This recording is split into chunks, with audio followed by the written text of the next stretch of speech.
Queridos amigos, sean todos bienvenidos a Mirada Semanal, el podcast de actualidad de Latinoamérica 21.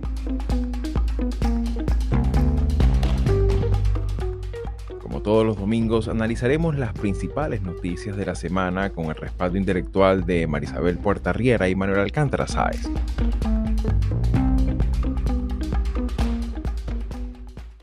El pasado 20 de enero, durante los discursos del Foro Económico Mundial celebrado en Davos, Suiza, destacó el que fuera pronunciado por el primer ministro canadiense Mark Carney, una intervención que despertó una gran repercusión y que en Mirada Semanal decidimos analizar, dada su relevancia geopolítica y del momento de redefiniciones que tiene el orden mundial tal como lo hemos conocido.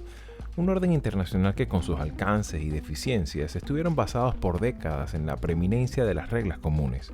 Un discurso particularmente saliente, dado el contraste que le ha dado Carney a una postura canadiense habitualmente técnica y conciliatoria en eventos internacionales de esta naturaleza. Sin embargo, en esta ocasión el llamado ha sido a la acción, no solo a la denuncia. Y es que, como comentó con cierto sarcasmo, si no estamos en la mesa, estamos en el menú, interpelando directamente a las llamadas potencias intermedias a actuar de manera conjunta, fortalecer su autonomía estratégica y a construir coaliciones basadas en valores compartidos y contrarrestar con ello la coacción comercial y la fragmentación diplomática que ha acelerado la política exterior de Donald Trump. Un mensaje que, además de reportar el desmoronamiento de una precarizada institucionalidad multilateral, plantea un liderazgo alternativo en una dinámica fragmentaria, contingente y cada vez más multipolar.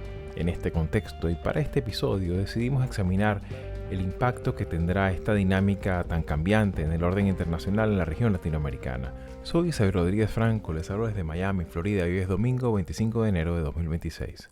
Y bien amigos, sean todos una vez más bienvenidos a Mirada Semanal. Y bueno, hemos decidido, así como ya se ha hecho casi tradición, hacerle seguimiento, ya es el tercer año consecutivo que le hacemos seguimiento a la cumbre del Foro Mundial, Foro Económico Mundial de Davos y sus discursos, las dinámicas también que se hacen fuera del programa y particularmente en este caso y particularmente en este contexto geopolítico que vivimos, quisimos destacar el discurso, que no es muy largo, un discurso de 14, 15 minutos, algo así, de ha sido recientemente electo primer ministro de Canadá, Mark Carney, una figura que, bueno, ciertamente ha buscado la manera de mantener o preservar al Partido Liberal en Canadá de una forma, digamos, bastante estable después de lo que ha sido el desplome de la propia popularidad de Trudeau durante el 2025.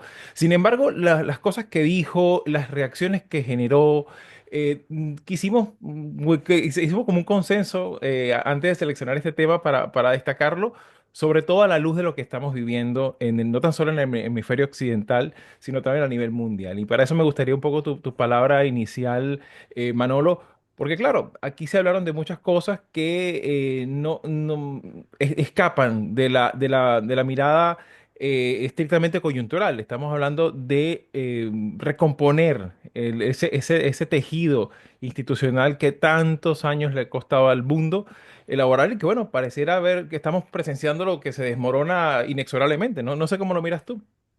Sí, bueno, estoy muy de acuerdo. Vamos, me felicito, nos felicito por haber escogido este tema, porque realmente, y así lo destaco en un texto que mandé para Latinoamérica 21, el discurso de Carney fue increíble, ¿no?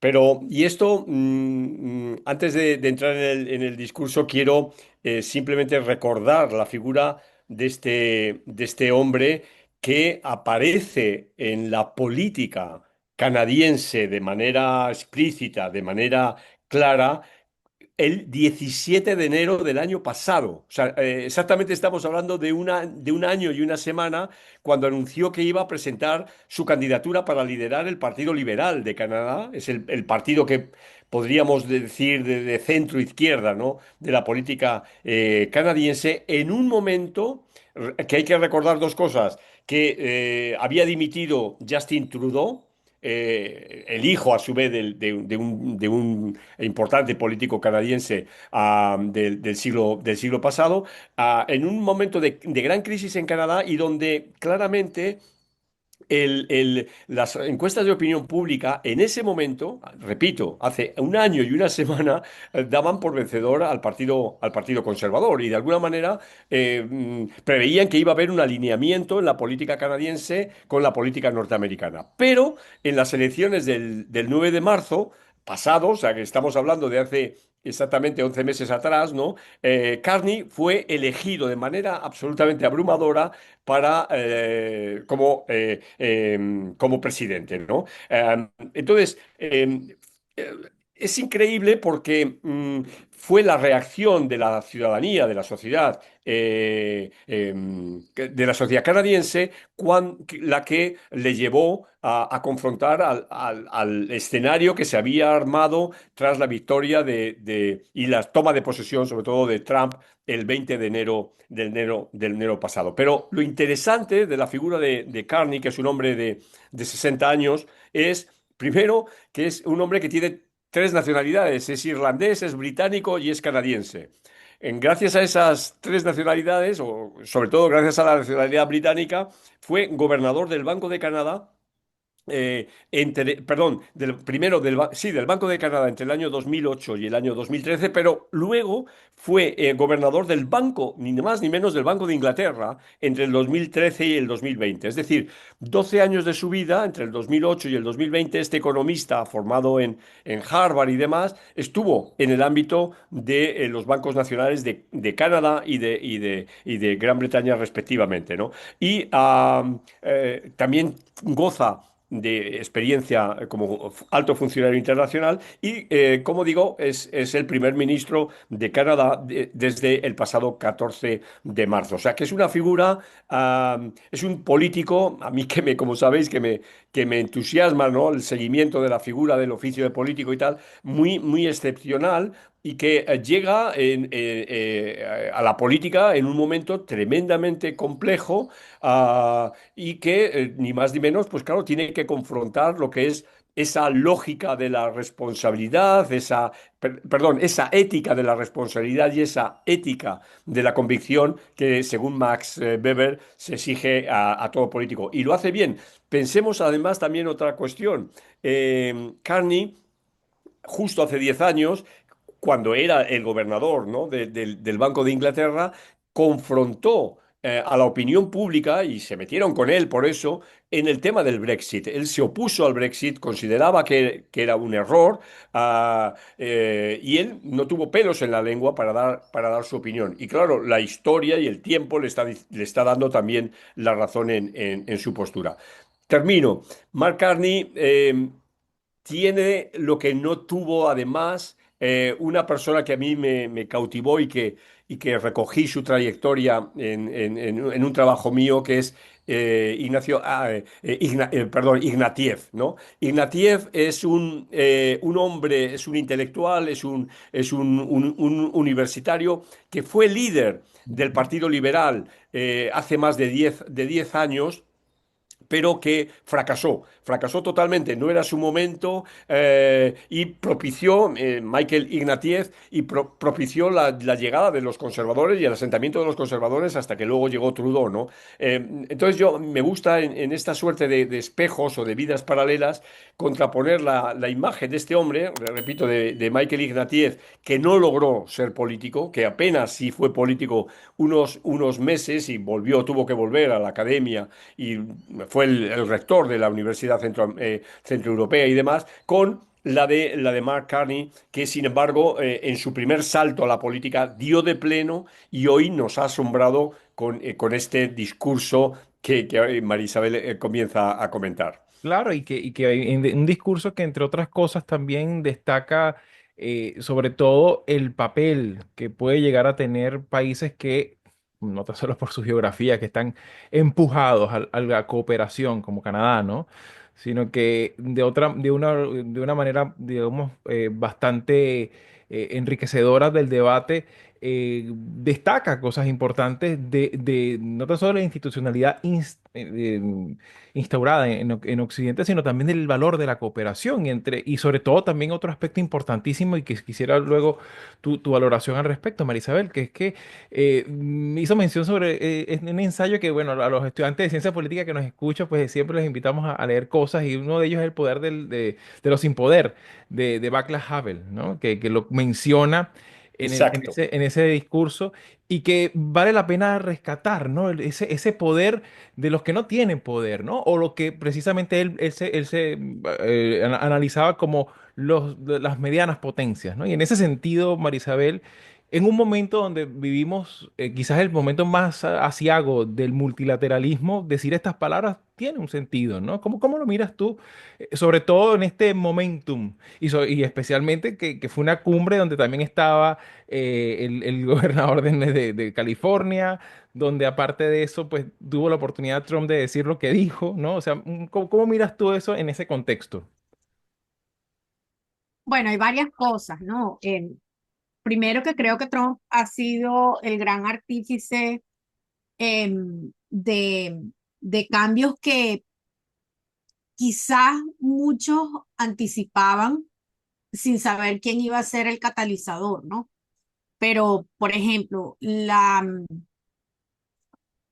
yo no sé si podemos hablar del fin del sistema de las Naciones Unidas todavía, pero sí creo que puede ser el comienzo del fin de la formalidad institucional de las Naciones Unidas con esta Junta de la Paz que instaló Trump ayer con una mayoría de gobiernos que inclusive alguien ayer lo decía, varios, no sé si una docena, pero varios de los países representados en esa Junta de la Paz tienen prohibición de visa para ingresar a Estados Unidos. Entonces eso nos da una idea a nosotros de la distorsión de este interregno o transición hacia un nuevo orden o al desorden mundial que se avecina, pero esto no es algo nuevo, esto se viene hablando desde los tiempos de la posdemocracia, no solo de la posmodernidad, sino de la posdemocracia, ¿no? Que viene después de la democracia.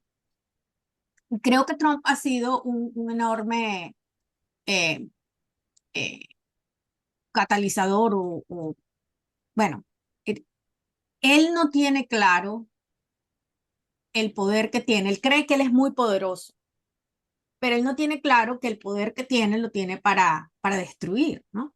No solamente lo está haciendo aquí, lo está haciendo a nivel internacional porque es también un problema que tenemos de asimetría del poder. Un país como este, donde estados como Kansas o, no sé, Alabama o North Dakota tienen el poder de decidir quién va a ser el hombre más poderoso o la mujer algún día más poderoso del mundo, ¿no? Entonces, eso a nosotros nos debería llevar a esa reflexión que hizo Carney, ¿no? Nosotros no tenemos el poder lo tienen otros que ni siquiera saben cómo usar. Yo recuerdo que hace 2 años alguien en Europa escribió, nosotros no podemos depender de la voluntad electoral de una gente en Kansas que no tiene idea de las consecuencias de su voto. Y lo estamos viviendo ahorita, justamente. Pero ese es el lado negativo de esta historia. El lado positivo es no solamente que Carney haya dicho lo que dijo, ¿no? El asunto va más allá, es oponer el liderazgo político de Carney a esa lamentable y patética actitud de Mark Rutte, por ejemplo. Son, Rutte no es el gobernante en este momento, pero es el secretario de la OTAN.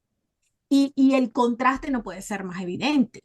Claro. Y de quien hablamos como un estadista no es ni de Trump ni de Rutte, estamos hablando es de Carney, que está convocando a otros a asumir ese liderazgo independientemente de las condiciones de su país, porque también esto hay que decirlo. Por ahora Estados Unidos tiene una economía poderosa, pero Trump está haciendo todo lo posible por minar las bases de esta economía. Nosotros estamos a las puertas de una crisis que va a golpear a todos, no solamente a los que vivimos en este país, Sí, a todos. principalmente, claro, y principalmente con esas tensiones que tiene con el máximo representante de la Reserva Federal, que, bueno, es una de de los elementos que ciertamente hacen cada chispa que sale de esas tensiones, pues tienen impacto en la bolsa inmediatamente, casi que a cuestión de horas, ¿no?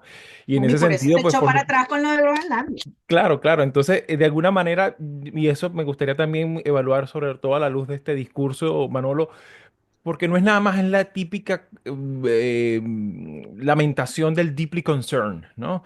Estamos muy preocupados, vamos a ver qué nos queda de esa torta, si la reparten, ¿no? O sea, que es como, a ver, esto es un llamado de preocupación, de atención, pero de una forma también propositiva. Podemos hacer algo más, tenemos que hacer algo más, ¿no? No sé cómo miras tú también ese perfil propositivo que también destacamos de este discurso, sobre todo también considerando que, bueno, es verdad, Canadá tiene también las capacidades que tiene, ¿no? O sea, no hablamos de una potencia con presencia militar en el globo, ¿no? Y en ese sentido me gustaría también tu apreciación, sobre todo en ese aspecto, que es uno de los aspectos que también destaca y contrasta muchas veces con la socialdemocracia europea, que bueno, a veces queda pues como en esa intrascendencia del deeply concerned, ¿no?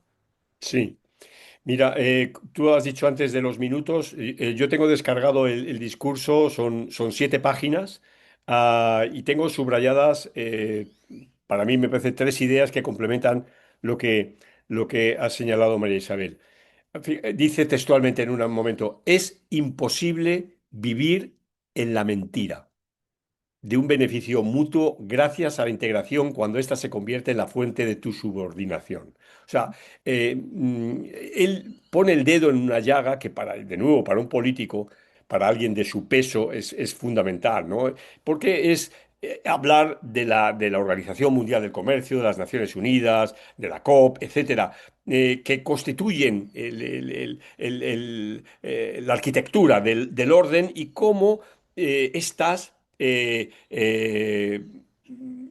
instancias se han debilitado considerablemente y miramos para otro lado, ¿no? En vez de ver qué es lo que está pasando con ese desorden internacional, ¿no?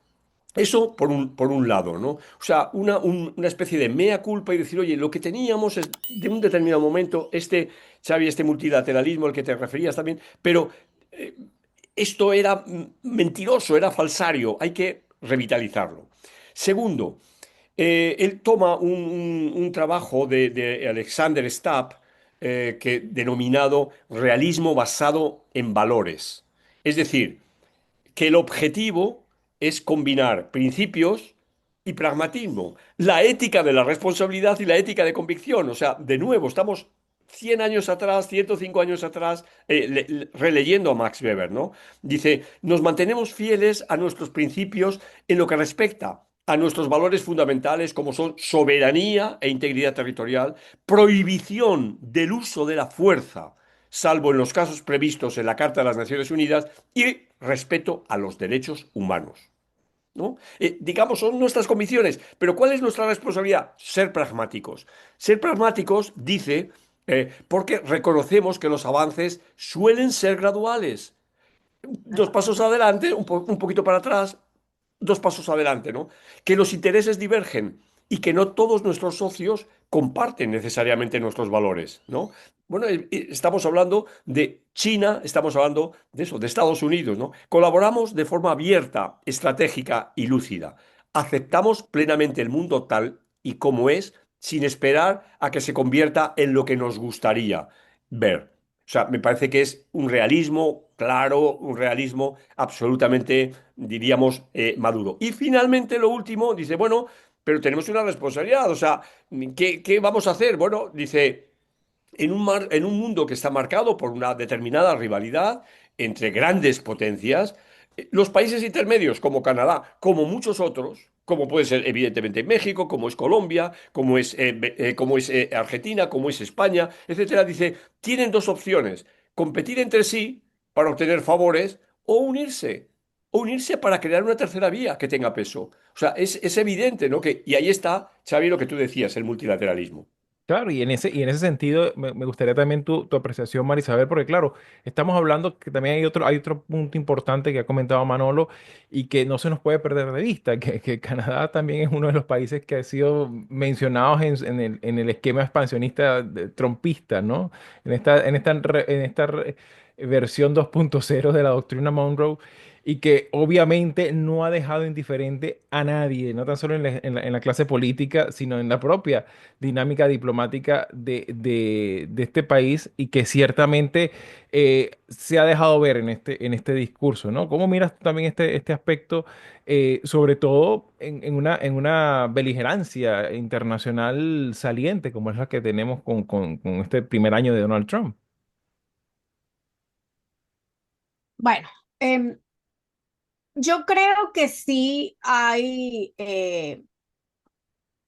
conciencia, no sé si exactamente en el caso de Trump o de su entorno, de la gravedad de lo que está ocurriendo. Porque no solamente Trump tuvo que dar marcha atrás con lo de Groenlandia luego de que el mercado de bonos, perdón, no es el mercado de bonos, pero hubo un anuncio del gobierno danés y otro, creo que del gobierno sueco, sobre la venta de los bonos del tesoro. Ustedes recuerdan que el secretario del Tesoro aquí dijo que Dinamarca era irrelevante a los efectos es decir, en respuesta a esa declaración.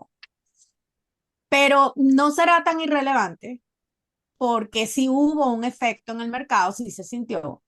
Y sabemos por reportajes que tanto los llamados oligarcas de la tecnología, los tech bros, como otros, quizás dentro de la misma administración que están preocupados porque tienen inversiones en este país, le hicieron llegar el mensaje al presidente de la inconveniencia de su deseo expansionista o imperialista de anexarse un territorio soberano, ¿no? Eso es algo que se ha estado reportando y que no dudamos que sea así, porque el hombre de verdad se echó para atrás, ¿no? Sin embargo, creo que sigue habiendo enorme preocupación porque esto es algo así como un por ahora de Trump. Él va a seguir insistiendo porque hay presión de otros grupos para que él avance con lo de Groenlandia, que no tiene absolutamente nada que ver con la seguridad y la defensa del país, porque por una parte está diciendo que es para protegerse de China y de Rusia, pero por otra parte está invitando a Putin a la Junta de la Paz. Y además le está dando apertura a China no solamente en Latinoamérica. Veamos lo que hizo Carney la semana pasada, ¿no?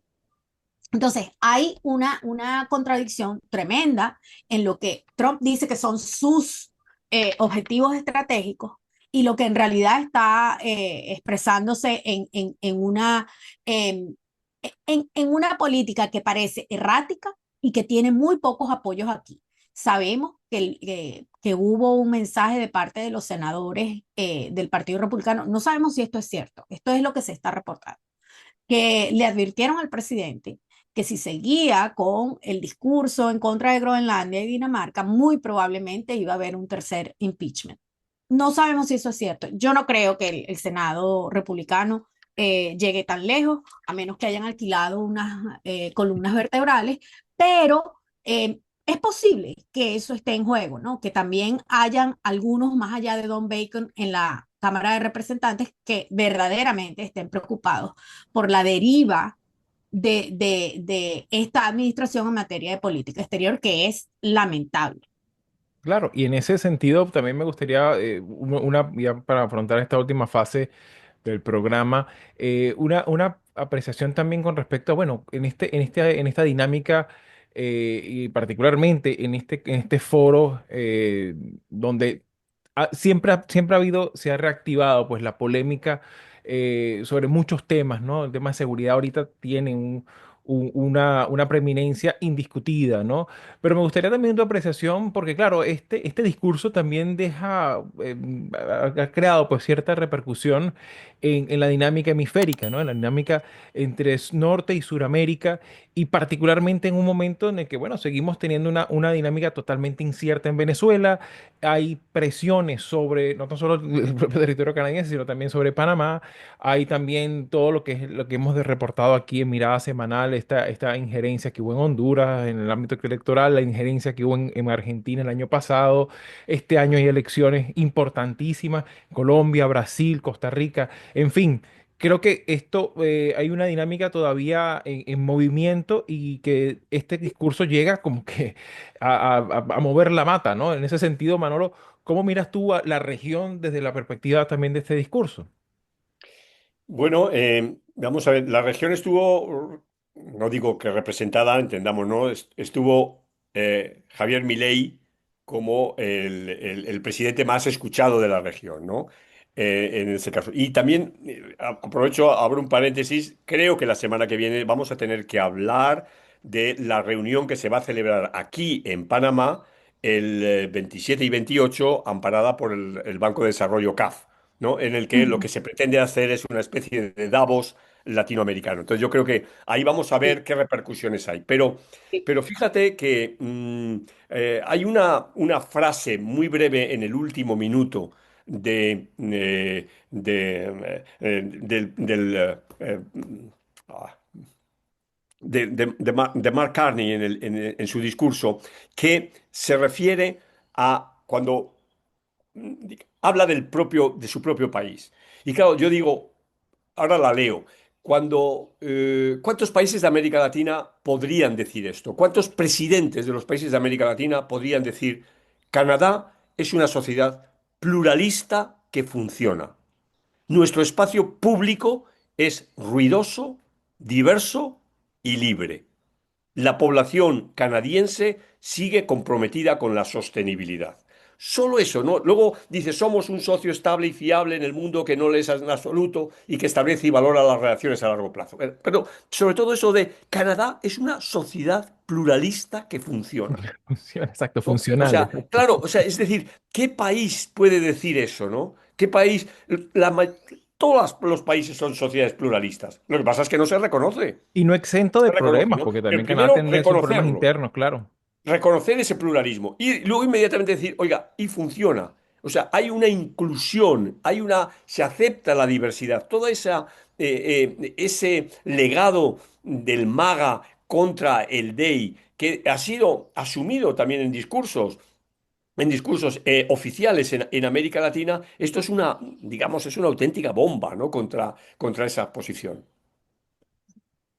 Sin, Sí, sin lugar a dudas. Yo creo que este es uno de los aspectos más destacados, y que de alguna manera pues es importantísimo, sobre todo cuando vemos la dinámica política también de los extremismos que vive América Latina, ¿no? Ver la historia política del Brasil en los últimos 10 años es para ponerse las manos en la cabeza en estos términos, ¿no? Que esa coexistencia tan difícil, ¿no? De generar políticas públicas de sostenibilidad, no tan solo en el plano Sí. estrictamente digamos, contra el cambio climático, sino que sean perspectivas de Estado, ¿no? Y en ese sentido, Marisabel, me gustaría también tu apreciación, porque claro, también hay otro elemento que no quisiera desaprovechar la ocasión para ponerle a la lupa, que es que, bueno, desde los años, al final de los años 90, uno veía también esta crítica sobre la globalización, sobre los organismos multilaterales, que este orden establecido después de la caída del muro de Berlín hay que superarlos, ¿no? Y ahora vemos que precisamente la centroizquierda o la socialdemocracia también, que busca la manera de decir, no, no, mira, hay que recuperarlo, ¿no? Hay que preservar las cosas que nos permite encontrarnos, ¿no? Y que en ese sentido, bueno, hoy precisamente se formaliza la salida de la Organización Mundial de la Salud, entre otras, ¿no? Y eso particularmente resulta algo muy importante destacar, porque pareciera como que, bueno, ¿qué tanto ha cambiado este mundo en el último cuarto de siglo, ¿no? Yo creo que esta es una oportunidad para que nosotros realmente veamos, por una parte, una introspección del sistema, del orden mundial, no solamente en términos de las relaciones multilaterales, sino de estos organismos. Yo creo que es importante, vamos a sentir la ausencia. Hemos hecho críticas a las Naciones Unidas, a todas las agencias, ¿no? La Organización Mundial de la Salud no ha estado exenta de críticas, pero Y también muchas de ellas con sentido, o sea, con un sentido válida, necesarias, ¿no? exacto. Claro. Las Naciones Unidas han sido un fracaso en las últimas décadas, han demostrado que no tienen capacidad para manejar, no solamente en el caso de la guerra de Ucrania, ¿no? Tenemos Es que hasta, varias hasta para crisis. la ayuda humanitaria en crisis climáticas, pues ha habido problemas Sí, por ponernos de pero digo acuerdo, yo claro. en términos de para lo que fue creada, para Claro. el sostén de este orden posguerra mundial, no han sido muy eficientes en los últimos 20, 30 años, ¿no? Entonces, es válido el cuestionamiento. Sin embargo, vamos a ver que la ausencia también va a requerir de esfuerzos comunes, no solamente para enfrentar los efectos del cambio climático o cuáles van a ser las consecuencias para la humanidad de la aparición de la inteligencia artificial. Yo creo que es irnos a lo básico, que es el Claro. respeto por la soberanía y el derecho internacional. Ahí es donde vamos a ver que vamos a tener que quizás no retroceder a lo que fue el espíritu de las Naciones Unidas en su momento, pero sí tenemos que construir un nuevo orden mundial, porque esta transición que nos puede llevar a una anarquía va a Claro. afectar a todos, no solamente a Estados Unidos. Probablemente el presidente no tiene idea de lo que eso significa porque sabemos que él no es un hombre ¿No? que está Y sobre precisamente todo, muy versado en la historia universal, ¿no? Pero el asunto es que hay preocupación más allá de los académicos y de los intelectuales de de cuáles pueden ser las consecuencias de este vacío de reglas de juego, porque de eso claro. se trata. Claro, y sobre todo el impacto también que tiene en la vida de las personas, ¿no? O sea, sobre todo no es nada más la supervivencia o estabilidad de los gobiernos, y creo que eso es uno de los elementos sensibles a evaluar en esta redefinición, sobre todo en este tema de la responsabilidad para proteger, en la creación de mecanismos de protección de víctimas. Creo que el caso Venezuela pues tiene mucho que aportar allí sobre la inacción en materia de protección humanitaria, ¿no? Y sobre todo en el ámbito también de las migraciones, que es el gran tema pues que está omnipresente, ¿no? En el mundo que vivimos. Sin embargo, bueno, estaremos muy atentos a lo que se vaya haciendo. Y bueno, ya Manolo lanzó chispas sobre cómo vendría la semana que viene con este Sí, evento. Así que bueno, estaremos muy atentos en Mirada Semanal para lo que viene. Así que bueno, muchísimas gracias por su participación y nos vemos en Mirada Semanal el próximo domingo. hasta entonces. Si llegaste hasta aquí y te interesan estos temas, puedes ayudarnos a seguir haciendo estos vídeos dándole like, compartiendo, comentando y suscribiéndote al canal de YouTube de Latinoamérica 21. Puedes acceder también a todos nuestros episodios entrando en nuestra página web latinoamerica21.com/podcast y en las principales plataformas de audio. Subimos videos nuevos todas las semanas, así que nos veremos en Mirada Semanal muy pronto.